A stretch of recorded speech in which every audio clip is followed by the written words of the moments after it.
বাবুগঞ্জ উপজেলার রহমতপুর থেকে যাত্রী নিয়ে মহেন্দ্র নামের অটোরিকশাটি বরিশালের দিকে আসছিল। নগরীর কাশীপুর বাসতলা এলাকায় পৌঁছালে ঢাকাগামী একটি ট্রাক অটোরিকশাটিকে চাপা দেয়। সেখানেই ৫ জনের মৃত্যু হয়। আমার গাড়িটা বাম পাশে আসলে, ঠিক আছে, ডাইন পাশে আর একটা গাড়ি যাইতেছে। মনে করেন বাম পাশে দেখছি ওদিক দিয়ে একটা মোটরসাইকেল আছে, ঢুকাই দিচ্ছে আর কি দিকে, ঠিক আছে, ঢুকাই দেওয়া মোটরসাইকেল মনে করেন মোটরসাইকেল লাগে আমার গাড়ি বাড়ি খেয়ে পিছিয়ে আবার আসলে ট্রাক, সেই ট্রাকে মনে করেন 1 লাখ ট্রাকের ভিতরে হান দিয়েছে। এরপর আর কিছু বলতে পারিনি, বুঝলো। বরিশাল থেকে যাইতেছিল একটা ট্রাক, এই ট্রাক আর মহেন্দ্রতে সংঘর্ষ হয়েছে, সংঘর্ষে অ্যাক্সিডেন্ট হয়েছে।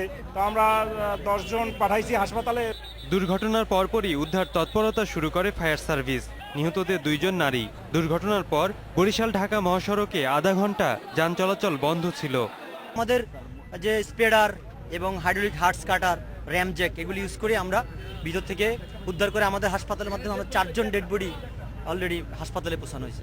মরদেহ উদ্ধার করে ময়না তদন্তের জন্য মর্গে পাঠিয়েছে পুলিশ। রাকিব খান, ইন্ডিপেন্ডেন্ট নিউজ।